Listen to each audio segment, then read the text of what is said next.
you turn somebody chanting the we, somebody promising jobs for all, while some renting gun to make other people ball, but somebody promising more police car, somebody going to take the country far, somebody putting all the bandits away. He said if they do the crime they're going to damn well pay, but somebody promising a human right, like somebody threatening to put out your light. The more treatful with little Trinidad boys, a bullet start to whine and put an end to the joy.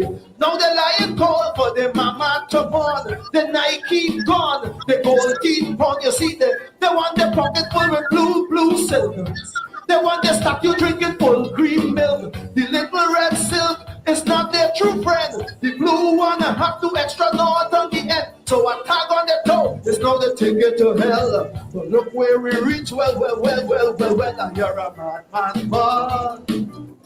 As he spread out on the wall, we say, he said, this is it, I've been here. No time to give up, brother, no time to quit. A chant of a madman.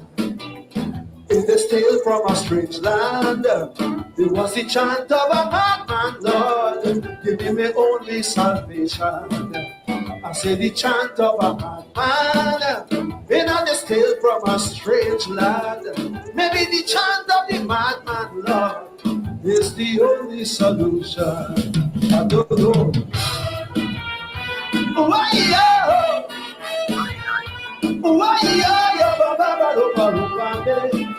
oh, mama,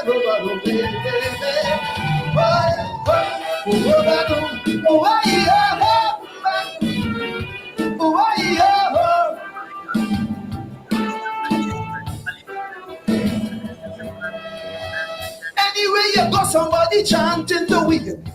But for we and we go set you free. Somebody promising natural law.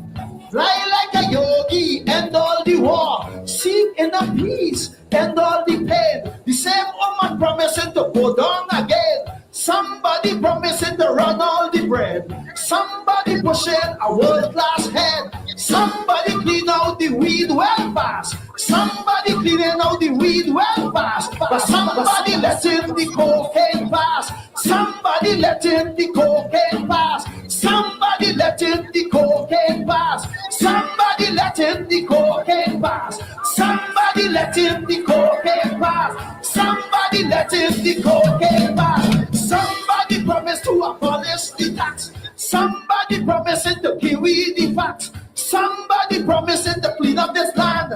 But in this clean land, rat killing man, we bright little youths going to waste. Somebody binge the smile on their face. Somebody take one love off the shelf. Then the one love boys start to sell out themselves. Somebody going to end all this talk about race, but they can't tell me that with a straight face.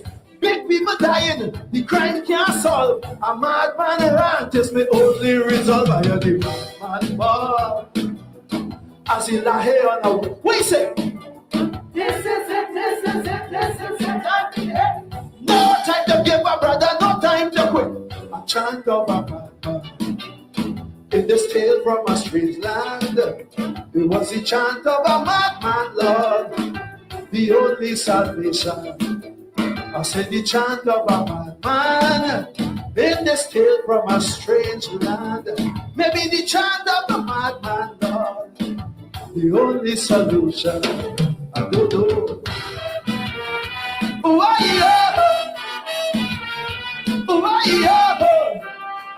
mama, oh mama,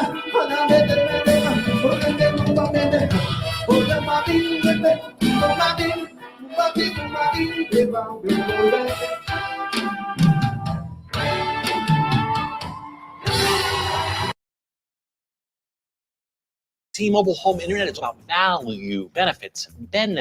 What you doing, Zach? I'm rehearsing for our T-Mobile Home Internet commercial.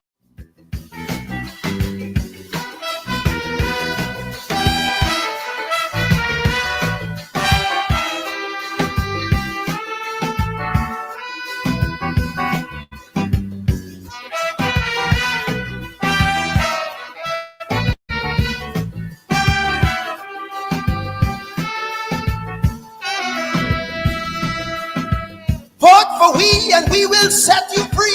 Anywhere you turn, somebody chanting to we. Somebody promising jobs for all. Some renting gun to make other people ball. But somebody promising more police car. Somebody going to take the country far. Somebody putting all the bandits away. He said if they do the crime, they're going to damn well pay. But somebody promising a human rights, while somebody threatening to put out your light. The mortuary full with little Trinidad boys. A bullet start to whine and put an end to the joy. Now the lion call for the mama to mourn. The Nike gone, the gold teeth pawn. You see the one the pocket full with blue silk. The one that start you drinking full cream milk. The little red silk is not their true friend. The blue one have 2 extra knots on the end. So a tag on the toe is now they take it to hell. But look where we reach. Well, I hear a madman ball as he spread out on a wall. He said, this is it, I've been hit. But no time to give up, brother, no time to quit. A chant of a madman in this tale from a strange land. It was the chant of a madman, Lord. Give me my only salvation. I say the chant of a madman in this tale from a strange land. Maybe the chant of the madman is the only solution. Hit me hard. Why-yo? Why-yo? Oh, Trinidad. Oh, Trinidad. Oh, Trinidad. Oh, Trinidad.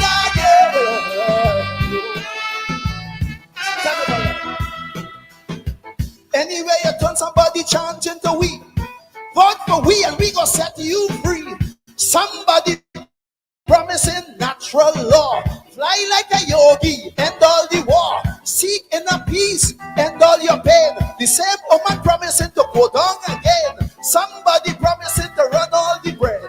Somebody pushing a world-class head. Somebody cleaning out the weed well fast. Somebody chopping down the weed well fast. Somebody cleaning out the weed well fast. Somebody cleaning out the weed well fast. But somebody letting the cocaine pass. Somebody letting the cocaine pass. Somebody letting the cocaine pass. Somebody letting the cocaine pass. Somebody letting the cocaine pass. Somebody letting the cocaine pass. Somebody letting the cocaine. Somebody still letting the cocaine pass. Somebody promised to abolish the tax. Somebody promising to give we the tax. Somebody promising to clean up the land. But in the clean land, rat killing man, we bright little youth going to waste.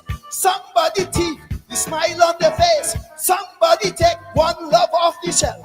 Then the one boys start to sell out themselves. Somebody going to end all this talk about race. But he can't tell me that with a straight face. Big people dying, the crime can't solve. A madman rant is my only resolve. I hear the madman ball as he lay on the wall. He said, this is it, I've been hit. But no time to give up, brother, no time to quit. A chant of a madman in this tale from a strange land. It was the chant of a madman, Lord. Give me my only salvation. I say the chant of a madman in this tale from a strange land. Maybe the chant of the madman, the only salvation. Thank you very much. Good night.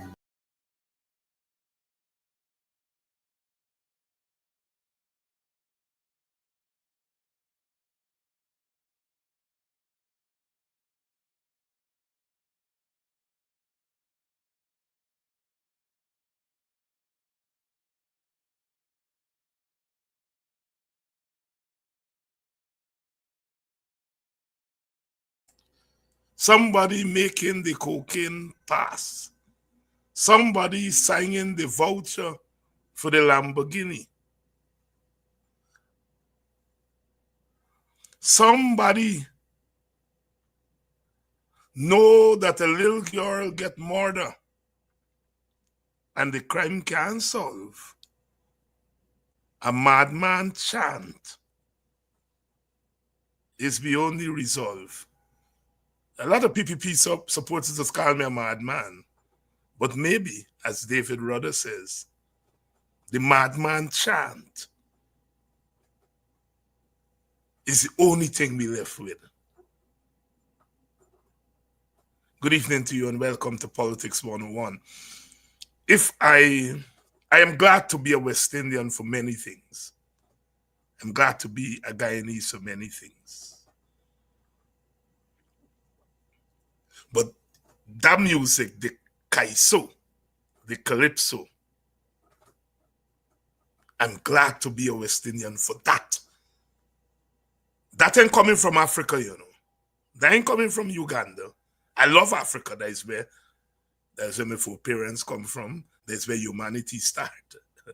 But that thing there, that Kaiso thing, that ain't coming from Nigeria. That can't come from South Africa. It can only come from the Caribbean. That is what is unique about us. Bringing to bear on our cultural expressions the cumulative experiences of our myriad diverse experiences, rubbing it into one. It has a beat, a heartbeat, but that heartbeat spreads from the origin to all who came. Is waiting. That is why we now have chutney soca, which is a little bit of a redundancy, if I may choose a word, because soca is Indian beat, African Kaiso beat, creating the soul of Calypso. So it moved from Kaiso in West Africa to Calypso in the West Indies to the 1970s when Lord Shorty Eye blend the tassa with the African drums and create the soul of Calypso, soca, that we all dance to now. So when you say chutney soca, really you're saying it's a chutney Calypso. You know, the chutney already in soca. And that is what makes us a unique, what C.L.R. James called the most modern people. What they call modern capitalism now arose out of the hands of Africans who came across the Middle Passage, the lands which were inhabited by our native Indian sisters and brothers, bringing them together and creating the capital that Europe then used to create modern capitalism. That's what Eric Williams meant when he said capitalism and slavery. There'd be no capitalism without slavery. British English capitalism, the Industrial Revolution, would not be the Industrial Revolution without the labor, free labor of the African and later on our East Indian brethren and sisterin. We have always been the world's hope, says Martin Carter. We are the world's hope. And so therefore I rise again, for freedom is a white road with green grass like love. That's what we West Indians are. That's what we Guyanese are. And we make ourselves the fool when we deviate from that source, the envy of the world. The West Indian, from Garvey to Fanon to Rodney, flapping their wings and stretching them out to the world and creating world history. Do you all know? Do you all know the village movement? Those places that we now call villages have not been replicated anywhere in the world. It's unique to Guyana. The village movement. Nowhere else in the African diaspora, nowhere else in the world. There are villages, but there was never a village movement. You all hear me? We are makers of history. And if you're makers of history, you've got to solve tough problems. It wasn't easy. It wasn't easy to get out of that plantation, to get out of the boneyard. Martin Carter again, it's not easy to be free and bold. It is not easy to be poised and bound. So river flow, drench not my pillow feet. So river flow, collapse to estuary.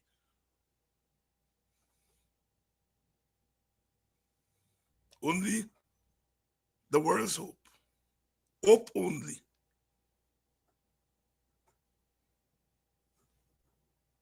Me throw me can, and I call no foul. It's a crisis of imagination. It's a crisis of imagination that is disconnected from our tradition. The greatest cricket book written about a game invented by our oppressors, Beyond the Boundary, written by C.L.R. James. The greatest cricket book. Now me says so. White man says so. He make a game and he must know. James took cricket beyond the boundary.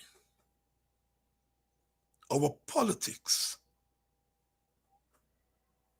must move beyond the confines of the political party and embrace the historical trajectory that God, the ancestors, have placed us on. C.L.R. James again, a rendezvous with victory. Victory of the sordid over the sordid past. A victory that our imagination, that's what we give to the world. Not the skyscrapers and the big bridges. We didn't give the world that. Our hands, our labor, directly and indirectly, have to build those. That is why we have given the world our minds. That's what we've given the world. And I refuse to live in a Guyana, in a Caribbean, in a world that seeks to kill the mind. To kill the mind. Because that's all we have. And if you have your mind that you share with the world, you are leading the world.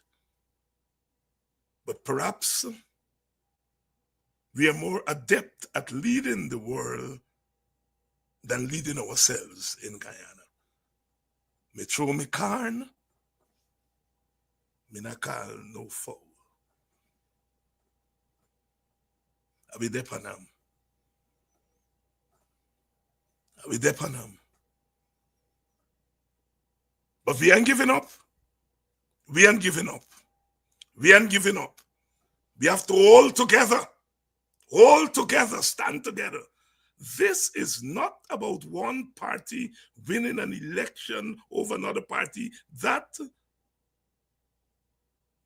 is a consequence of the problem. The problem is, how are we all together going to hold this history, this movement together? Me throw me can, but me not call no foul. A man a cussy wife. Go away, me not want you. Go away. You not make me food properly. Go on. Go away. Go away. You are not electable. Go away. You chase a wife. One day woman can't take him no more. She bend down and start to pull out. She grip from her bottom bed. For pack for go away back at she mama. When he watch a woman bend down. Say, watch where you last. Watch where you last. Watch what miss your ass. When he see that, you hold on on a woman. Push your head out the window. He tell a donkey cat man who have been come for carry she back at she mama. He said, turn back cat man. I will dep on him. Turn back cat man. I will dep on him. That's what we have to do. We have to tell the cat man turn back and hold on to each other. Or else, are we after September 1st, gonna say, watch where we last, watch what miss we ras. That you want? That you want? Are you want to sing that? Or are you want to say, turn back, cat man, are we dep on them, are we dep on them, are we dep on them, are we dep on? Are you want to sing that? Or are you want to sing, watch what we last, watch what miss we ras? Tory and Tory make all of we ras there tonight. I make no apologies for using ras. Because it's we language. It's resistance language. Good evening to all of you. Good night to all of you. We are going to be talking a lot. Enough things are going on in Guyana. Enough things are going on in Guyana. Who better to help us to talk them through than GHK Lall? And I've talked about the significance of a GHK Lall on a David Hines show. Some people call it a mismatch. Some people call it all kind of thing. I call it a reflection of the possibilities of our country. All African, not being African, you know.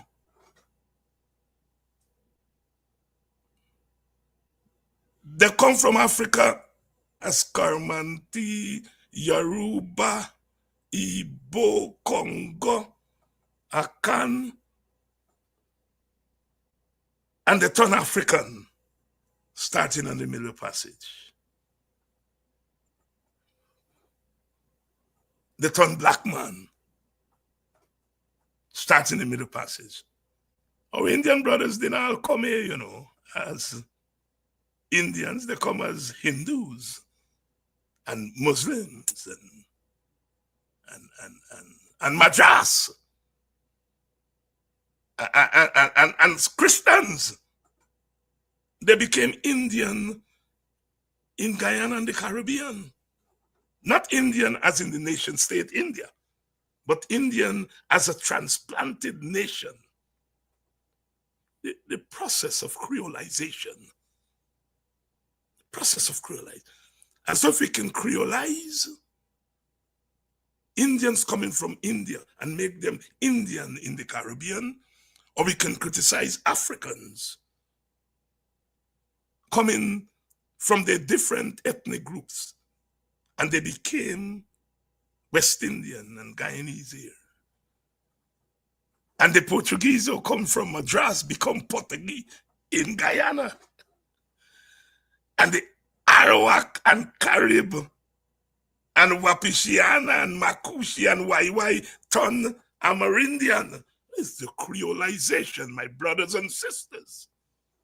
That's the path. That's the trajectory on which we're on.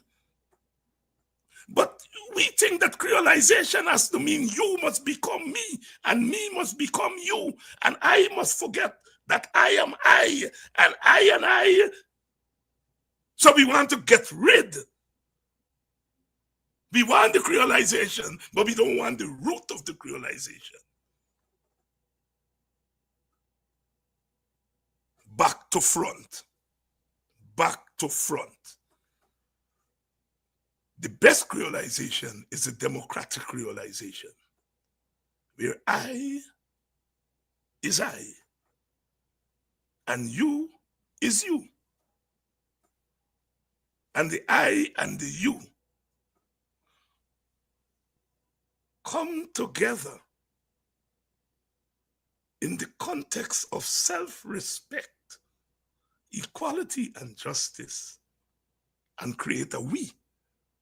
But the we is grounded in the I and the you. When I was a young boy in Buxton, we had a show, 1979. It ran for 6 weeks. The Catholic Standard had a headline, line up for Buxton. People line up for 6 weeks. It was called I, You, Me. I, You, Me. 1979, Catholic Standard, line up for Buxton. The first time you had a big show outside the Theatre Guild that run for 6 weeks with a matinee on Saturday afternoon for the children. I, You, Me. Good evening to you all, and we are ready to let go of the week, this week, and we're ready to talk. Talk is not always cheap. They get cheap talk. But not all talk is cheap. There was a man who once walked this earth. He created a revolution with soaring and searing rhetoric. The drum major. The man of the beloved community, Dr. Martin Luther King. His words were sharper than any knife. His words penetrated deeper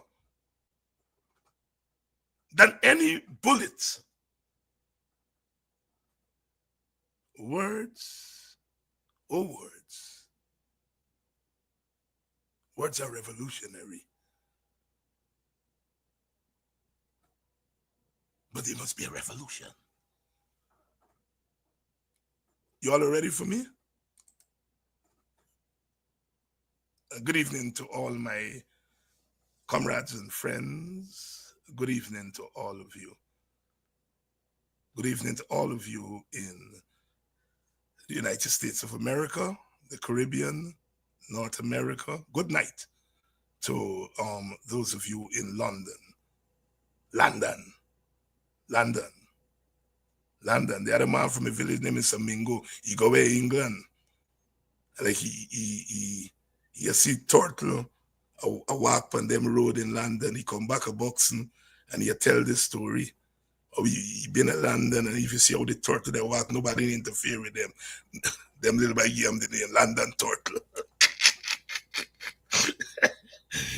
Good evening to all of you from London. Do they still have turtle? Do they still have turtle a walk in the middle of London? Good evening to my friends in Canada. I always forget my friend them in Canada. Canada, the North. I know Canada is a big, more big, as we were saying, and more bigger country, landmass than America. When we were boys going to school in general knowledge, we learned that. And we also learned that North America is not just Canada and America. Mexico is North America. A little bit of geography here tonight. Good evening. Good evening to my friend Colin Burke and Rennie David and Brian Moses. They called me over the weekend. I would not say everything they told me. But one of the things they say Canada people not cheap. Canada people not cheap. They just spend their money, but they don't have Cash App and Zelle and them things.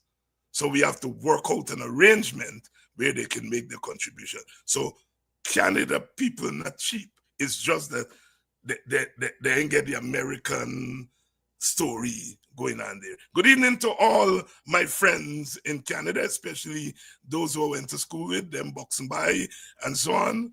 And it was so good to hear from you all over the weekend.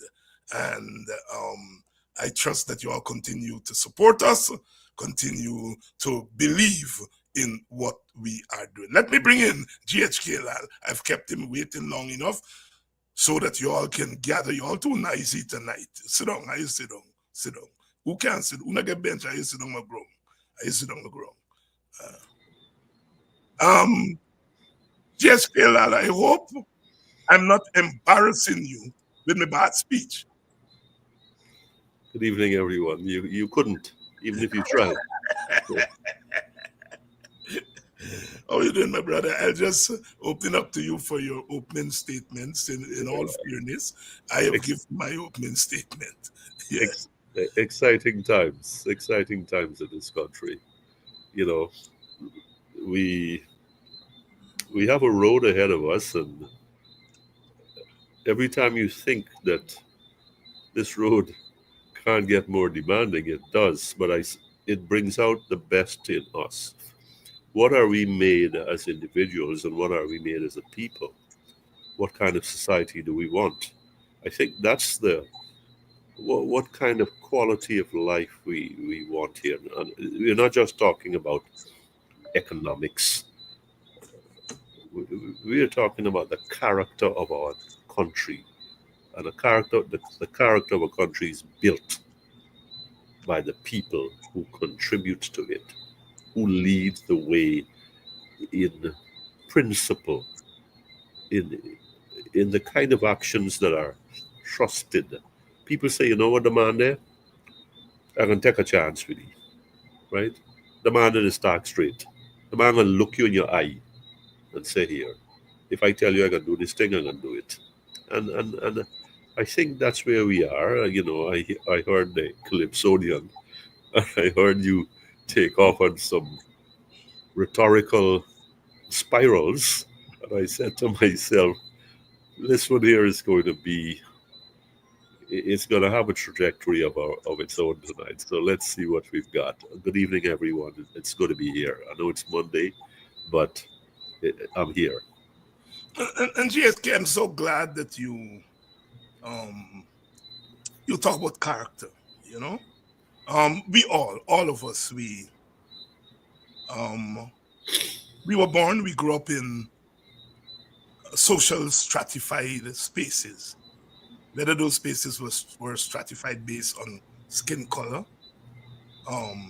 whether they were stratified based on income, we grew up in these stratified spaces. But over time, we discovered a character that cuts across the stratification. You know, you in the villages, you had the school teacher, as they call them. They were in a league by themselves. Mm-hmm. You had the priests and the preacher men, them a league by themselves. You had the policemen, league by themselves. When policemen come into town, get all them girls. You know, so there was this stratification. But yet, when you cut through all of that, the lady who is selling in front of the school, who has a certain kind of power, because many days you go to school and you won't get the penny for buy the planting chip, and your friend them a buy, and you there and Miss Zora, she give you the plant so you don't go feel shame. And you didn't understand then that what drove her was this thing called character. A character in a stratified space, that ultimately, when the noise is over, when the radiogram turn off, when the drunk man, they take their last shot and they gone home, what keeps us going is the character.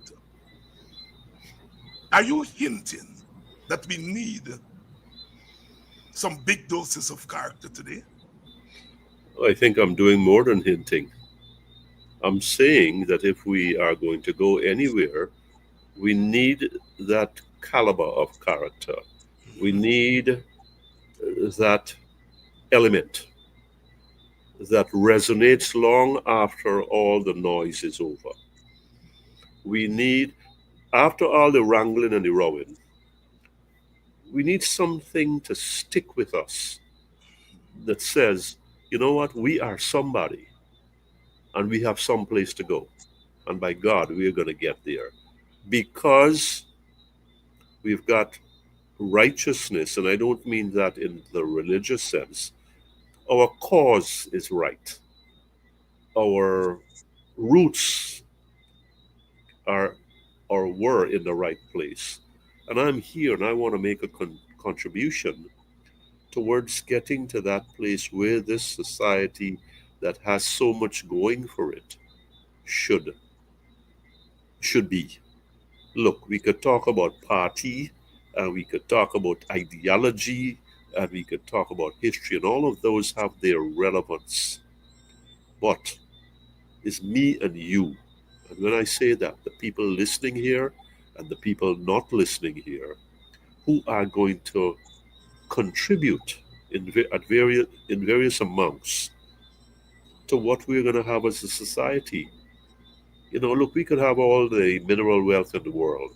We could have all the people coming here and dropping a doctorate on my head and shaking my hand and we roll out the and if we are being used and allow ourselves to continue to be used, and we feel that we have arrived, we only fooling with damn self. We are only continuing a cycle of mental slavery and economic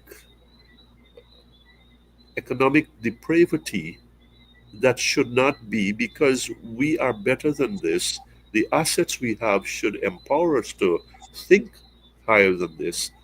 And I think that character, the essence of our character is what must show through here. That we are willing to make a sacrifice to get from A to B, to get from where we are, which is where we don't want to be, to that place that keeps eluding us, that keeps being outside of our grasp because we haven't willed it to happen.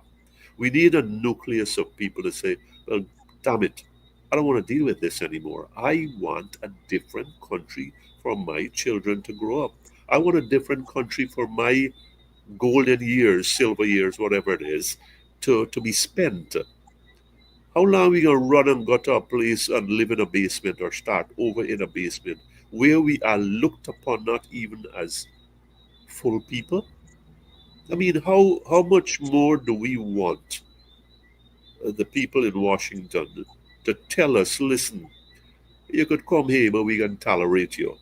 This is our own. This Guyana is our own, and we are better off than many other societies in that we have the assets and resources here that have been given to us to not be talking about character today. We should be educating other people about what their characters ought to be. And I look, our leaders should be exemplary in setting standards that we, like the headmaster you talk about, the policeman, and I remember them. I have very, very, not just fond memories, but high regard for these people that were there, that are part of my presence. Forget about upbringing, part of my presence. And that is what I bring to this society. That is what I bring to this program. whether you agree with me or not, you being you yourself or the audience. And I say, look, we must represent something that is different, something that is clean, something that makes us feel that we can hold on to this because it can carry we somewhere. I would love to hold on to the government. The government ain't gonna carry me anywhere other than down. They might give me all the money in the world, but what kind of soul will I have? I don't want to hold on to the noise that is telling me about this one and that one. And if you talk so, that one gonna look upon you differently. Well, by God, let him do that. Let her do that.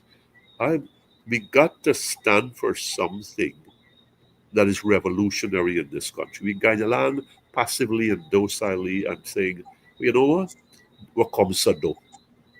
I don't want to be a part of that mentality. My my inner self doesn't allow that. Call it character, call it fiber, call it what you want, David. But here's the story. That's where I am, and that's where I think a lot of people in this country are. But they are lacking in that, shall I say, courage in in the moment to come over and say, well, look, it's time for this society to be different. And the only way we have to have the will, that will of character, that will of vision to take us to that place. We need to get to that place. Here, how long we gonna go on like this? Let me switch something here. How long are we gonna go on like this, being at each other's throats? You talk about togetherness. Are we? We. I'm a subscriber to that. I'm an owner of that. And I want to see. This ain't got nothing to do with ideology or ethnicity. This is who we are as part of the human family. And I'm saying, unless we start thinking about we, the other people gonna eat with dinner. Somebody gonna eat with dinner here, either with the local tyrants or the ones who are coming from outside. Somebody will eat with dinner. GHK, you have been talking for a couple of years now about this moment that we're in, the election moment, coming down. It's as if we are always in the election mode in Guyana, but now the bell has rung and we're ready to go.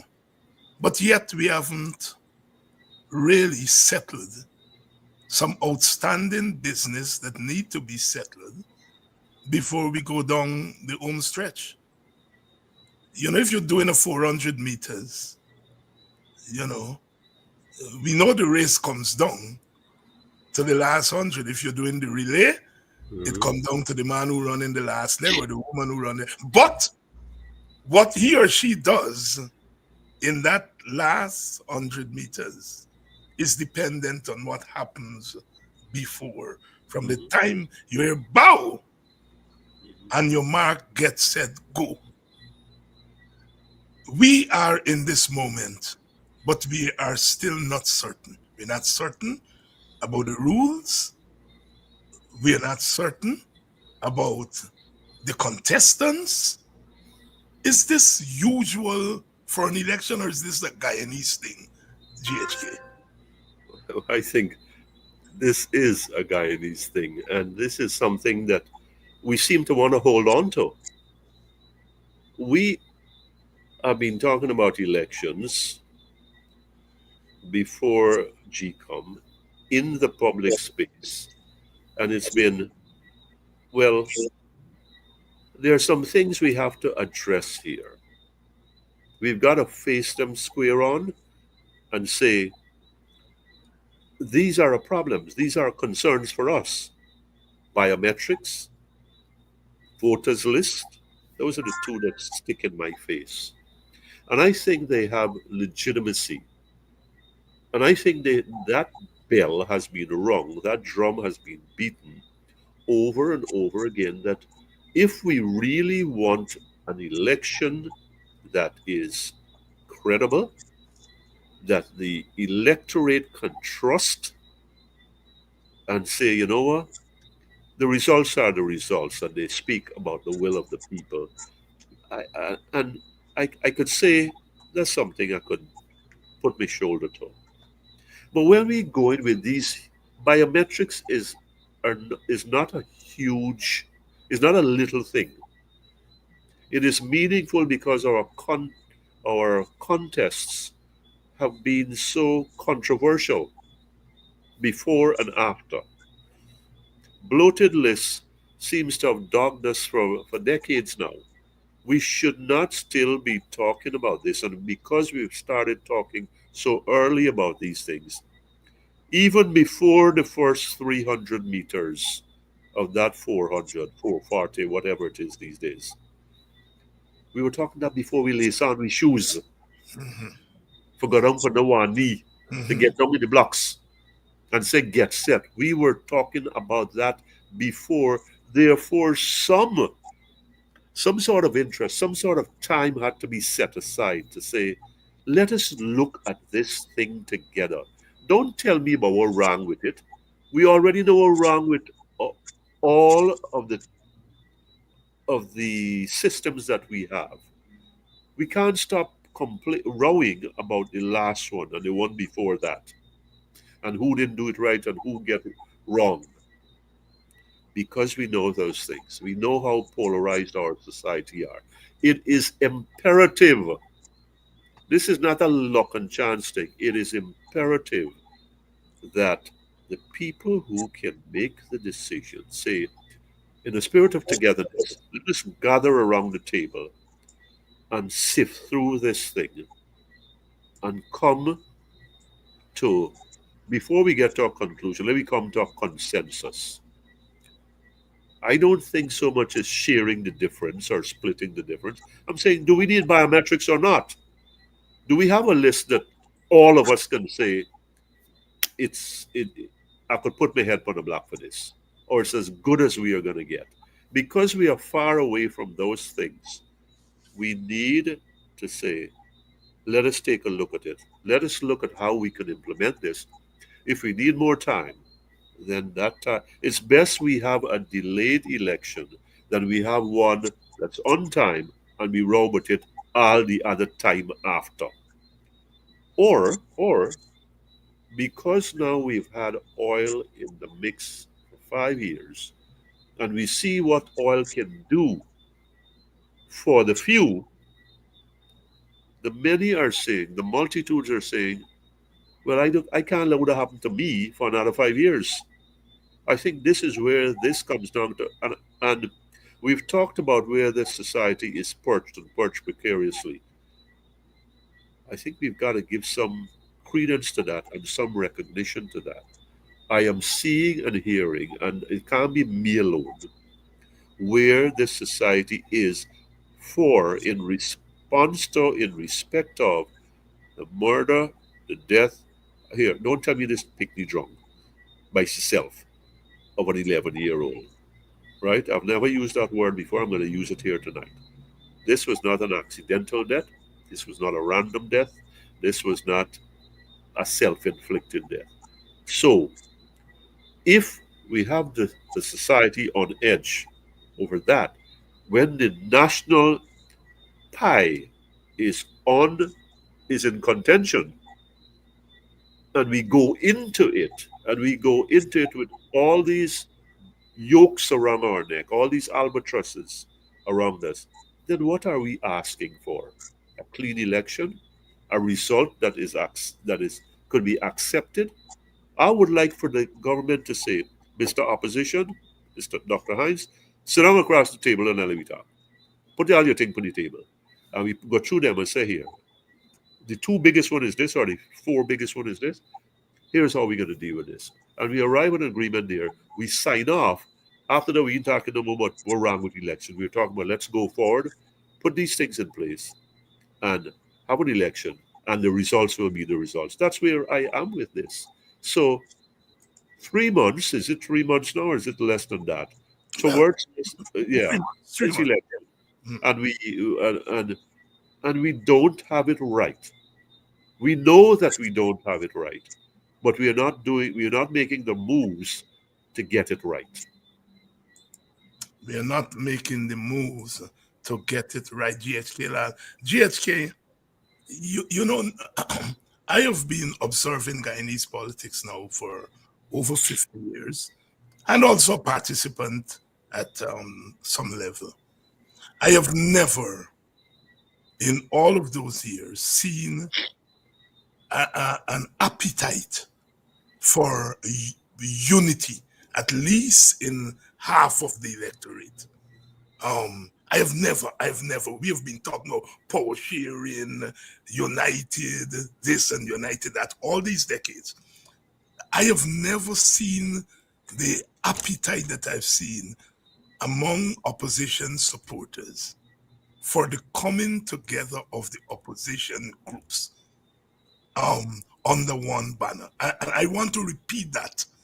I have seen the desire for unity before, but I've never seen the kind of appetite. Yet, here we are in what many people consider to be the opposition, meaning the People's National Congress, the Alliance for Change, and to some extent, our formation, the Working People's Alliance. Here we are going into the election with, it seems, two different outfits, rather than this unity that is boiling up so much at the bottom. And you have written about this. I mean, you have constantly talked about this. Even recently, you throw out, a candidacy of Carl Greenidge, and people latched onto it and began to explore the possibilities, which is again a reflection of this desire for unity. Yet we have the leaders going in disunited, it seems, as of today. But the people at the bottom for unity, talk to us about that dissonance. I share the thought and the view, like the people at the bottom, and I'm at the bottom. People may not believe that a divided opposition is a defeated opposition. We got to talk frankly here. A divided opposition is a defeated opposition. The margins between the ruling party, the governing party, and the opposition party is thin. So you don't have the luxury that the opposition can say, I have numbers on my side. I have history on my side. So what I'm saying, you have to have that opposition functioning, presenting a one block presence. Because then now that serves as a motivation. That serves as a motivation for an incentive for your supporters. It also, I think, makes the undecided voters in this country, of which I understand it could range anywhere from 20 to 30%, the undecided voters say, you know what? This group here functioning as one, a unified group, WPA, PNC, AFC, whatever, I think I'm going to they deserve a chance. I think this is the way to go. I think I am backing a winning ticket. Unity has those byproducts. There will be that emotional pull. In addition to that, there'll be that psychological comfort level. I'm talking like there'll be a emotional pull and psychological comfort level that here, my vote will have some meaning now. If there is the opposite, which is where I think we are, and I must commend your group that you've come out straight out and say, and I told you this before, you came out there and say, listen, this is where we there. This is how we contesting this elections, right? At the side of the major opposition party. And I didn't hear anything about who going to be the leader and what his split must be. And I say, congratulations on that. Congratulations on manifesting to the Guyanese people that there is that character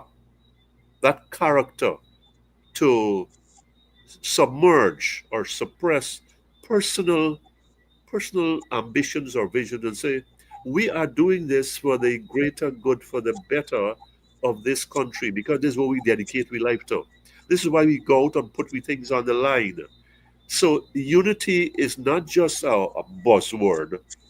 It has this substance, this magnet that I think has the additional benefit outside of supporters of saying to people, hey, listen, I think, I think, look, let me put it on the table here. Let me put it on the table here, Dr. Hines, and I'll get very formal here now, and you may not like this. I was not planning to vote, but I see a unified opposition. I see an opposition that gives me hope because I feel it has that muscle tone about it. Then I'll say, you know what, I need to reconsider that position. I'm putting it out on the table, I'm putting it out in public, right? If I have to regret that later, I just don't care. I'm saying where I stand. I'm saying where I stand. That I'm willing to vest that confidence in a unified opposition. A split opposition, I'm nowhere around. I am nowhere around. I'm nowhere around the polling station.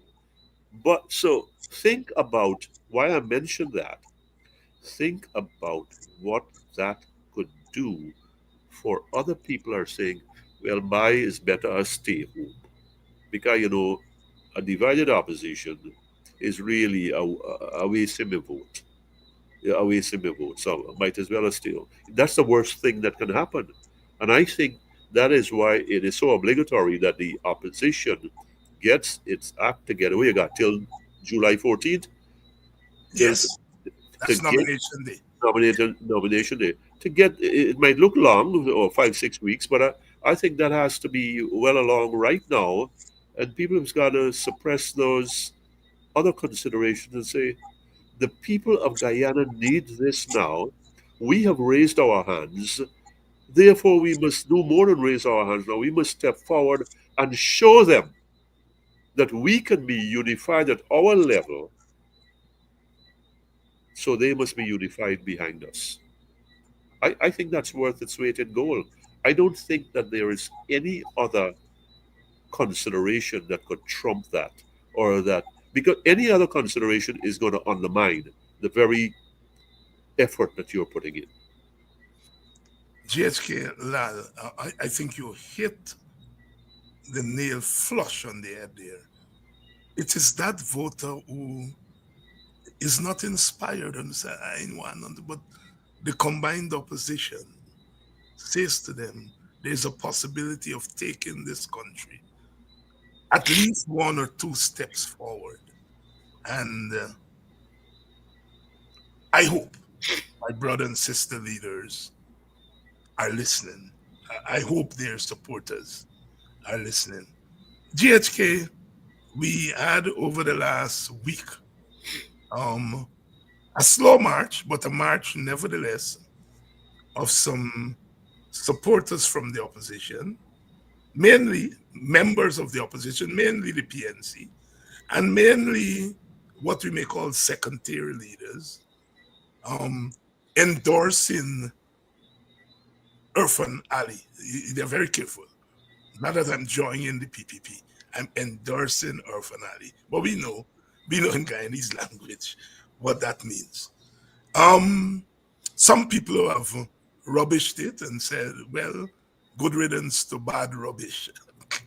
Some people have agonized over it. Some people have floated it as the death knell for the PNC and the opposition. Where you stand? Now, first of all, the people who have said, look, we endorse or we whatever, we know what that means. It's part of how the democratic process works, regardless what their incentive may have been or their objectives are. Having said that, I think that the opposition has a chance now to field a slate that inspires, I'm going to use your word, inspires its people that look, we got the right people in place and their hearts are with you, are with us. Because nobody joins a losing ship, nobody joins a sinking ship. So the people we are going to get to replace them are going to come with fresh energy. They're going to come and put their all here because they're committing their all. They're going against the tide, really. And I think there's an opportunity here. We go back to the Chinese truism about out of disorder we get order and chaos we get there's a chance here to regroup.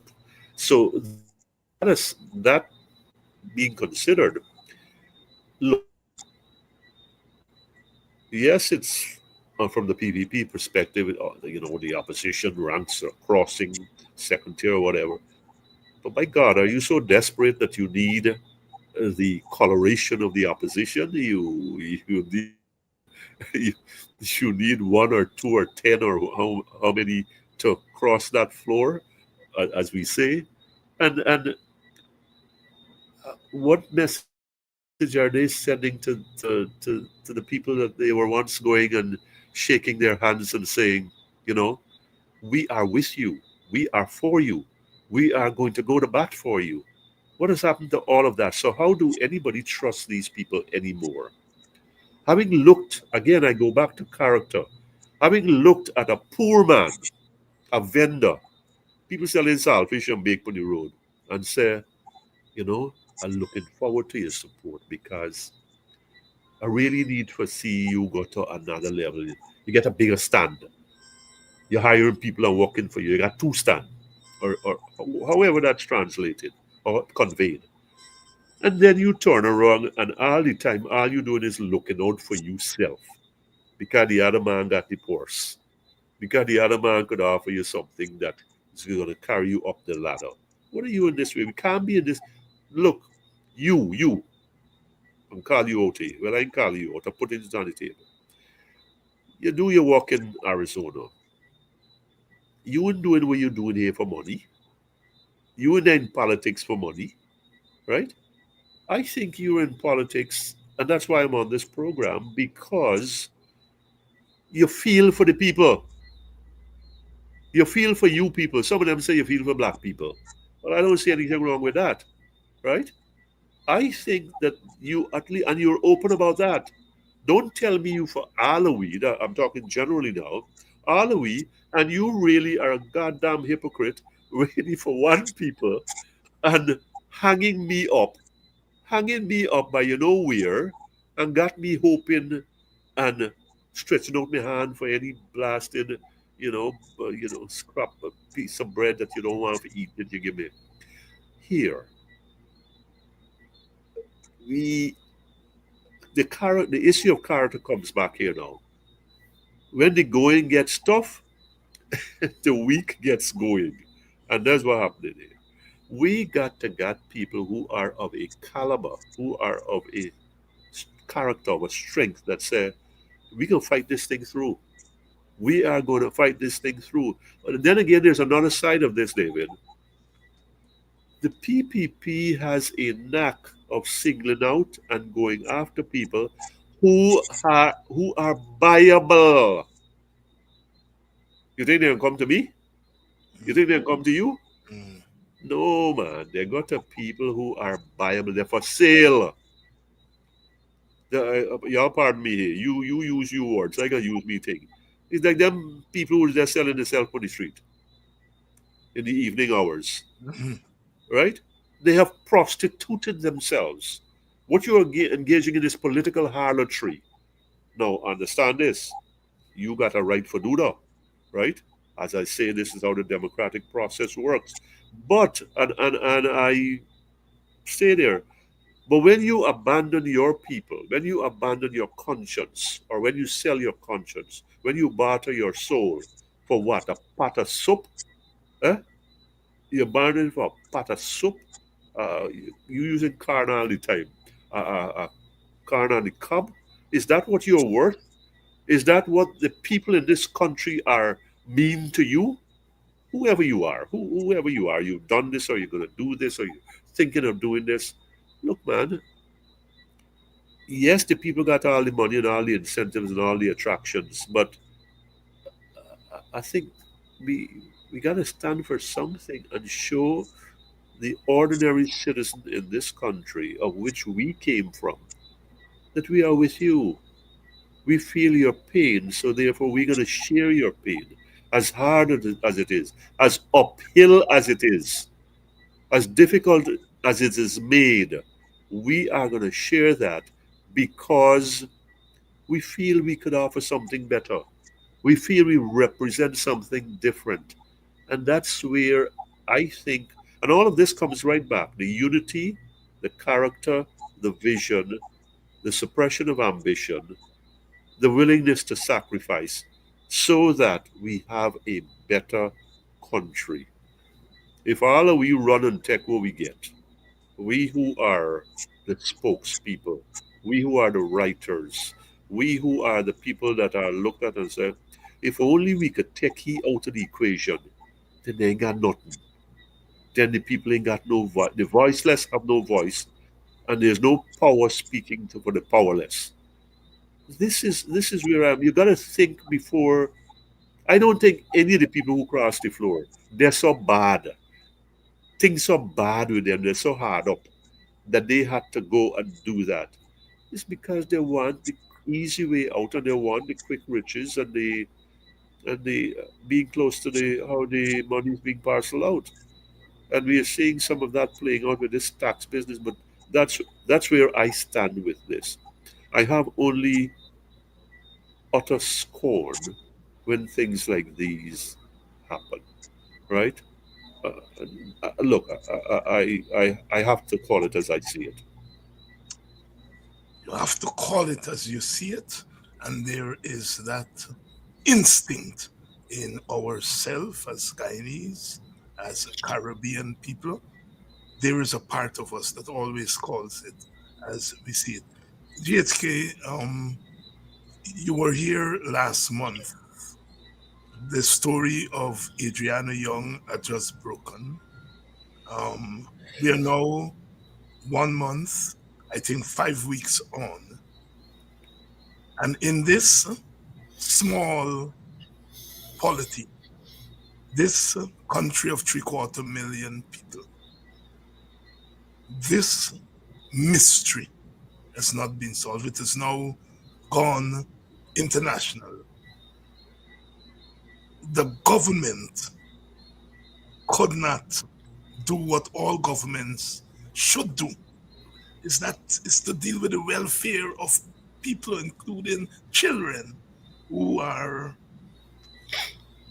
suffer what that young lady, that child suffered. Yet here we are having the embarrassment of having to ship that body to the United States for a second autopsy. And then the further embarrassment of having to listen to the pathologist who did the second autopsy talking in a language that makes sense to all of we. After the first autopsy, the pathologist didn't say much. They are in the story and they go away. But the government, which was speaking for them, got everybody vexed. Yet this lady, having done the autopsy, was able to say, your first option when you are dealing with a body that was found in water is not drowning. That's your last option. You got to isolate. No, GHK, I'm a normally sensible person. I read books and so on. But there's something still have to be explained in a logical way to me. And when I heard that lady talking to Travis Chase, I said, but this lady makes sense. This makes sense. This is what I learned as a little boy. This is what I learned from reading books. That if you find a body in water, your first assumption is that it may be drowning. But in order to prove that it's drowning, let me isolate. My auntie come home. She left 125. She come home. She meet $1. She not blame nobody first. I wonder if he fall down. I wonder if we make a mistake and put it in my purse. I was 125. Mm-hmm. Before she reached the point, David, Dennis, Brian, who interfere with my money? She exhausts all the. I wonder if me spend the money. Me know, think this. When I hear that lady, I say, well, why my country could not have facilitated this in Guyana? And it reinforces in me, as it must reinforce in all the rest of us. Something our government is hiding. GHK, I'll take it from there. You check yourself. You check yourself and call them a fancy phrase. Okay, let me hold drowning for the time being. Water, a watery grave. Mm-hmm. Check this box. We look in this part. By the process of elimination, you go through step by step, slowly, painstakingly, the trail of evidence or the pieces that you have in your hands. And I think Paul Slow and Assistant Commissioner Conway did a wonderful outline, sequence, right, of that. And I must commend both of them. This is where all right, we got this body. That's a given, an unfortunate given. And so you walk backwards, and where's my starting point? And you come and you inch forward, and you find some things, and you say, why is that missing? Why is that not in place here? It should be. And why are we not looking there? And so you go through that painstakingly and with a microscope, because you're dealing with a high-profile murder, death. You're dealing with an 11-year-old. You can't tell me about because we care, and at this point now, you only care in this manner, or you only care because it suits you, or what you say is the definition of care. No. You've got to go through all the steps to satisfy reason, justice, the demand of justice, and say, man, look, we have exhausted all the avenues, some known and some newly found. And let me have now a conversation that says, this is where we did. This is where the trail of evidence has brought us. Look, I want to go back to our Wall Street thing. Insider information, insider trading. And this might be a little strange for people. They got something wrong here. Some people making a whole set of money, and they say, no, we are market strategists. We do our research. Lo and behold, when the SEC go backwards and check all them phone records and check their lifestyle and when information released and who related to who. That is when the thing is there. Who working in some chemical company that related to this or some technology company. And so this is where we go. Is this branch here branching off to something else? Those were not, I think, given the proper attentiveness that they should have. Is that, look, we are aiming for a conclusion, and that is what we can build this thing towards. And I think that's what the lady said. What's her name? Carol, from the second autopsy. In Georgia, yes. In Georgia, right in Atlanta. Good. So you don't start at the end. You walk backwards and you say, what do we have to work with? And why don't we have this? Therefore, this thing is inconclusive. In the most palatable situation or here. So this is a suspicious death. There is foul play here. I mean, I've written a lot about this, and I'm just doing it from a layman's perspective. The child did not commit suicide. Nobody in talking about that. One time you don't see nobody, then you see body. Even the Canadian banner, what he said? He said, oh, well, people look, nobody's here outline. What was this? Black water? This is water from the interior. You know what I mean? One of them creeks.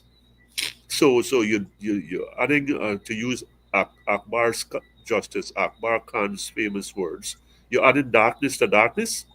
This was a pool that is public pool that is not limited to the community. So I think that some things have been suppressed here or ignored or steered away from, so that you will get to this place that was this farce that the president talked about in terms of a thorough investigation. He's good with these things. A thorough investigation and a full report on all this business, and you get what you get. Then you gotta run for a second autopsy, and the family, let's not forget the family, is being subject to this trauma. And the nation as a whole is saying, if I can't trust you, if I can't believe in you, with the death of an 11-year-old, regardless who is involved, then what we can trust you with? What can we trust? What is there left to believe in? I mean, this, if you notice, has eerie parallels to Cotton Tree. Mm-hmm. If you look, I mean, Cotton Tree was gruesome. So that much we have in public, right from the get-go. How gruesome it is, I don't think the public knows the whole thing, right? And then, the president do his spiel. You run up there, you hold the people's hand, he say, oh, I promise you that you're going to have a full investigation here. And we're going to get to the bottom of this. We still didn't get to the bottom. And that is where we are 5 weeks later with this 11-year-old child. When we think we get into the bottom, we finally got another bottom. The goalposts are being shifted, right? And I hate to speak in sports terms and when we were talking about the death of an 11-year-old. So something is missing here. Some people will say, well, you're looking for find something. Damn it. Things ain't making sense. When here, sometimes we are wrong. But why is it that I get the impression that from the inception that a cover-up was in place, that a cover-up was in motion? Oh, she gone in a car. She gone in a car. Nobody talking about that anymore. Or she was taken in a car heading east towards Reed the Hoop. Why? How does that not have some substance to it? And that begins the whole train of cover-up that hasn't stopped yet. And the government has a lot of explaining to do, not just about what we get in public, but why is it that this thing has to be so clouded, so murky? We can't talk about justice when our systems are functioning in this manner. We can't talk about leadership or character when look at where we are. This is a child. What happened? The soul has gone out of us. We got to protect some territory, some turf at all costs. So, where does this carry us now? To what? The next controversy? And the next death? The next set of circumstances that's going to divide us even further? Some people want this thing for go away. Yeah. They want this thing for go away. They want it. I was in a program late last month. Yes. This is about a week ago or 2 weeks ago. And the people who put up the program say, somebody said, hey man, what you doing? You go to Dal. Yes. Yeah, You yeah. know, I remember that program. storing up the thing. Yes. The blasted thing need to be stirred up. The pot needs to be kept kept open and let the smoke come out. Right? Let the smoke come out. Let me get some light out. Let me, out of this thing here. That is where I am, and that is what I think the government, an honest government with the kind of leadership that is needed would have been put front and center and say, here, we and this thing should not have been going on 5 weeks now. If we had the thing start out right, we got for them going backwards and backwards and backwards. Where you hear this one, you go back to Gorbels. You start out with a lie or a deception, you got to continue down the road. And it's there every day. That's where we are. There with it. GHK, you have been writing profusely on the oil and gas sector. You write on everything, but that's one of your areas that you've concentrated on. And you, like so many of us, were elated with the ruling by Justice Kissoon. In fact, Justice Kissoon, over the last year, made two very groundbreaking rulings. The ruling on the oil spill and insurance story around oil and gas, and the ruling on the teachers' strike. But we saw something that I have been boxing my brain to remember if any government had the audacity to do. The government went to Parliament and used its tiny majority to overrule a ruling of our court. Now, usually what you do when the court make a rule you don't like, you appeal, right? And then when you appeal to the appeal court and then you think you appeal, you get the apex court. What this government has done, it has not exhausted appeal.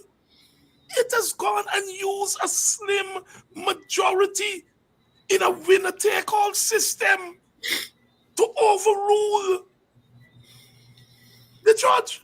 I don't think that thing has its parallel. I was looking back, I was thinking about the T-Mal case in the 1980s. But on the Burnham, on the Dragon, you didn't have that kind of thing where the court was overruled by going to Parliament. What's our... Talk to us. Well, this is the type of character we got in government. That's something that look at the issue here. What protects this country, the people of this country, in the event of an oil spill of magnitude? I want to frighten people and use word like catastrophic oil spill and all them kind of thing. An oil spill of magnitude that could extend to our neighbors, Venezuela and Trinidad, especially. Trinidad, we know what their lifeblood is, tourism, right? Beaches. May want to hear about currents and trade winds and all of the thing. Here is the story. If there's a spill, Justice Kissoon was sagacious enough to say here, this is what the law requires, this is what the law said, this is what prudence demands, and this is what is protective of this. This is not anti-exan. I think this is just the way business operates, right? It's a reasonable and a rational decision. So I hear you about you couldn't wait. You couldn't wait for the appeal process to be exhausted. You decide here, we can take this thing in our hand because we got the one seat majority. It is crude. It is obnoxious. It is blatant. It's in your face. And it's that we don't give a damn about you. Here's this thing.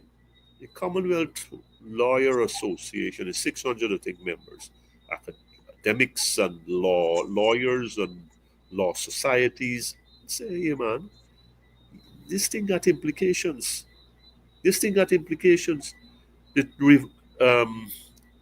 there are treaties. There's CARICOM. You understand what you're doing here? You get buy-in from other people. Yes, we're a sovereign nation, and my thinking is that you're gonna use your one seat majority, but at least you're gonna need for cover your bases, because the government could already, God forbid that we get anything bad here. Well, you were negligent in your process. Your legislative process was flawed. It was hurried. It was inefficient, and it was not considerate of the constituency, meaning your own country and the region, when you pass this thing and the president assented to it, right? It again is a reflection. It's an indication. It's a confirmation of where the PPP government is and its leadership is in terms of what is its priority. Look at this thing differently. You take the Exxon parent company out of this thing and left this blasted subsidiary where we got it. What we paid for the thing then, right?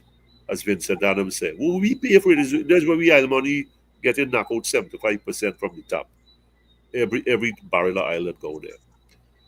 And you telling me they're gonna do what? And 600 million or $2 billion? Here's the story. Is that how so life, black man and Indian man and indigenous man life is? Huh? So cheap that you could sit down and divide that by 800,000 and say, oh, they this is what they worth. This is what their livelihood amounts to. And our government is going along with that by coming up with a bill that is now the law that exempts, insulates, excludes the company, the headquarters, the big father who got the big money from any liability.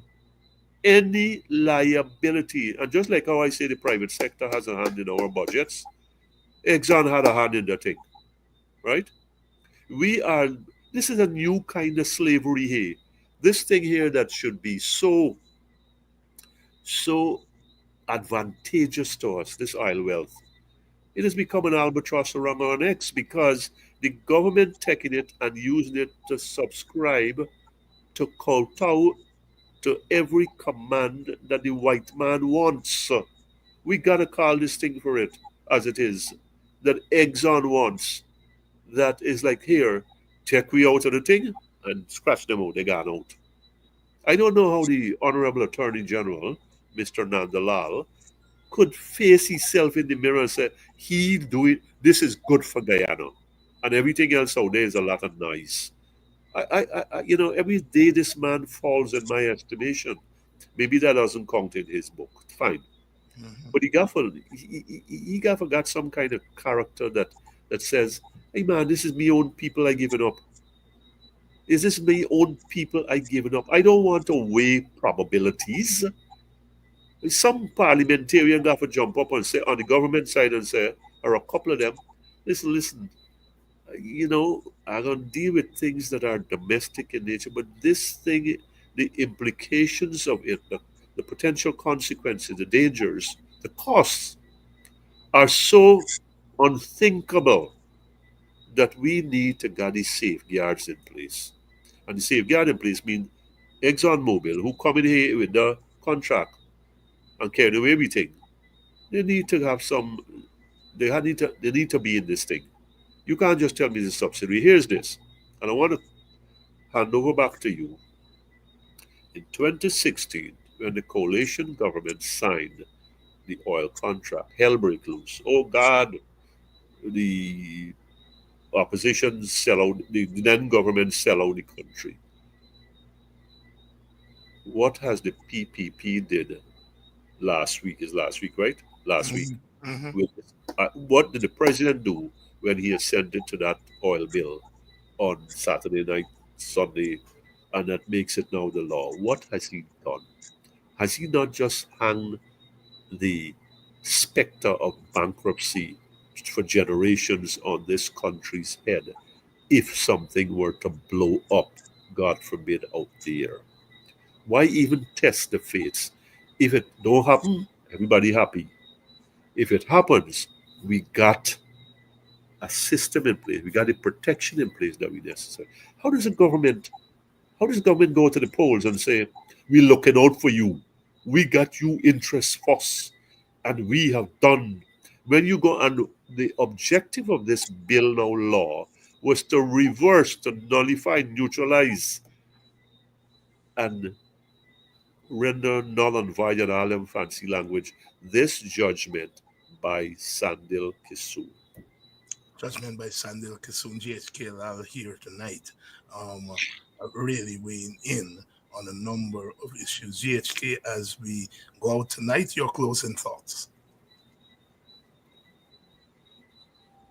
We're doing a lot of things wrong here.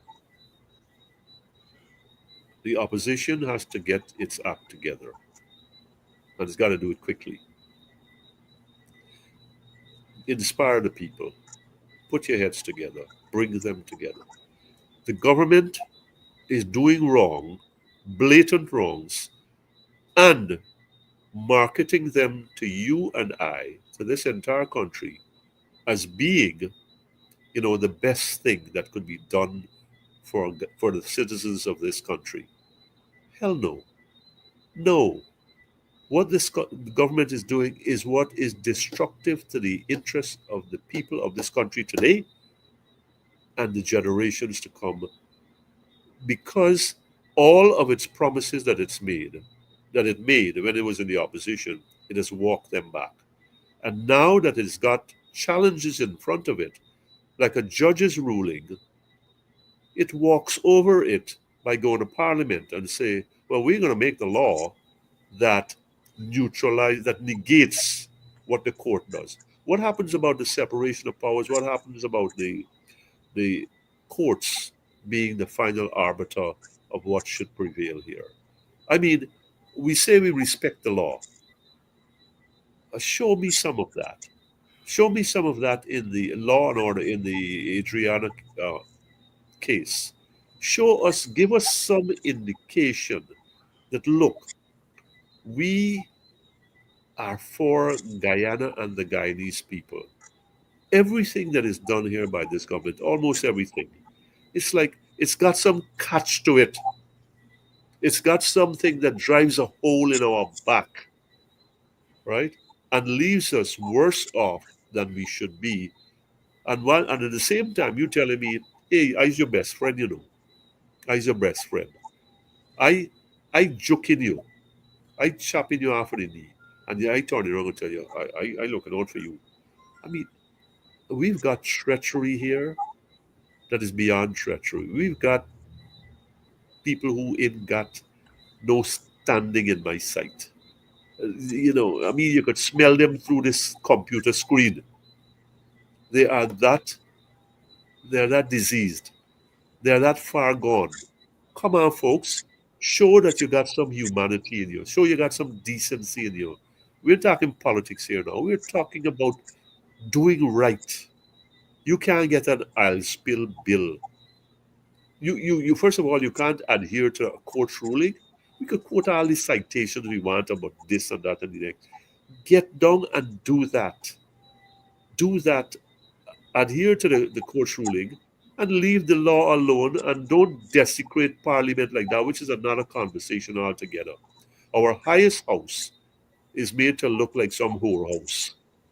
Excuse me, folks. I'm sorry, right? But some things need to be said in the sharpest language. Where we are selling this country out, to find favor with Massa. On that note, I shall say goodbye, and my privilege to be here with you. And always my pleasure, always the pleasure of our audience. We look forward to your appearances, and you have, as usual, left us much more enriched as far as our consciousness of what is happening around us is concerned. Thank you very much, my brother. Thank you. Good evening, everyone. And to you, the audience, another day, another watch. We continue to keep watch for Adriana. We continue to keep wake for her, because we have to keep woke, as the young people would say. Let us hold strong. It may be a little bit shaky tonight. The unity that we desire is not there, but let us not lose hope. Let us continue to hope that some little miracle would happen, and those who have not yet come on board with a united grand coalition can still come on board. But if they do not come on board, we have to make lime swank out of the lime that we have, and lemonade out of the lemons that we have. We have contrived before and made the best of what we have, and we may be called upon to do so. Today, the WPA said we have to think very carefully about whether we want to split the votes on the opposition side, because we do not see any big shift in the traditional voting patterns. We have predicted that the outcome of this election will depend on who is able to hold their votes together and to bring them out on election day. Who is able to hold their constituency together and then bring them out on election day. So we have a dual task: holding our constituency together and then bringing them out on election day. We are predicting that that's where the victory is going to be. We cannot afford to lose one vote. We cannot afford to split our votes 2-way, 3-way, 4-way. We will be doing an injustice to ourselves and our struggle if we do that. And so we are sounding the warning now to our supporters: stop making your eye yellow 2 times. You know what? Making your eye yellow 2 times? You're watching you plate and you're watching your Matty plate. Right? You're watching Mohammed, you're watching this, you're watching that. Watch in your own plate. Now make your eye yellow 2 times.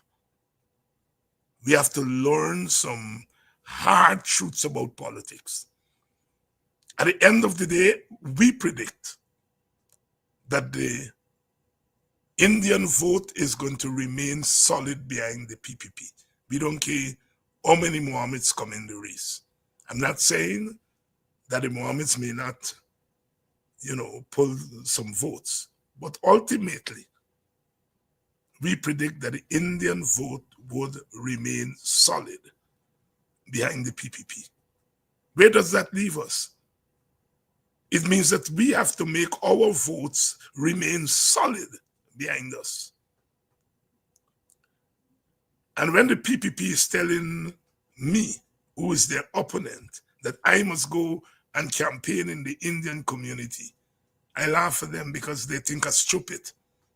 They want to fight for African votes, but we must not fight for African votes.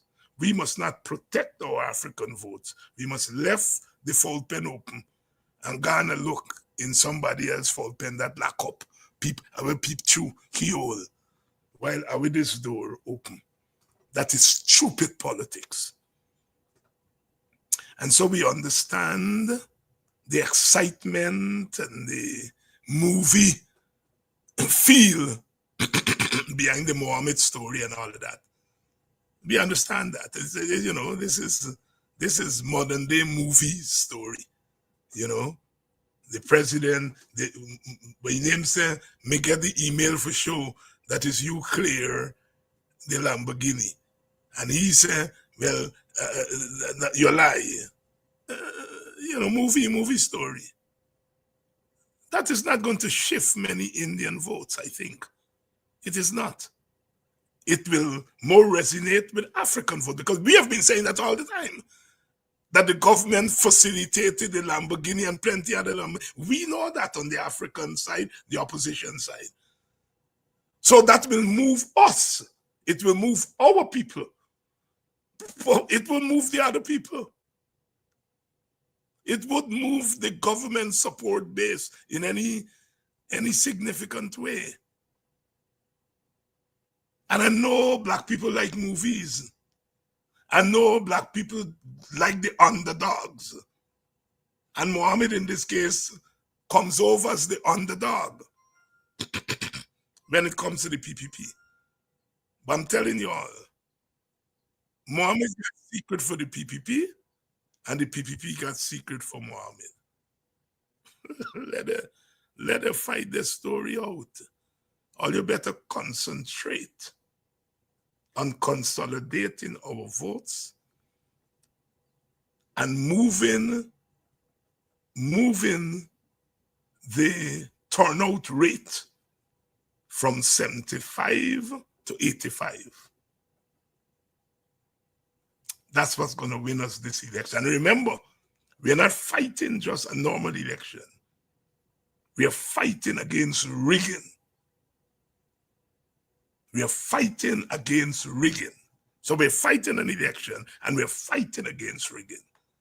It means that we got to do 2-3 times better than we would normally do. So my word to you all tonight is to think wisely and don't get caught up and mix up the movies with real politics. There's movie story going on there, right? A playboy and politician friends. I hate to say it, but at the end of the day, we got an election to win. And we can't win by making we eye yellow 2 times. Keep your eye in your plate. We'll be back tomorrow night, as usual, with another edition of Politics 101, where we make sense, I hope.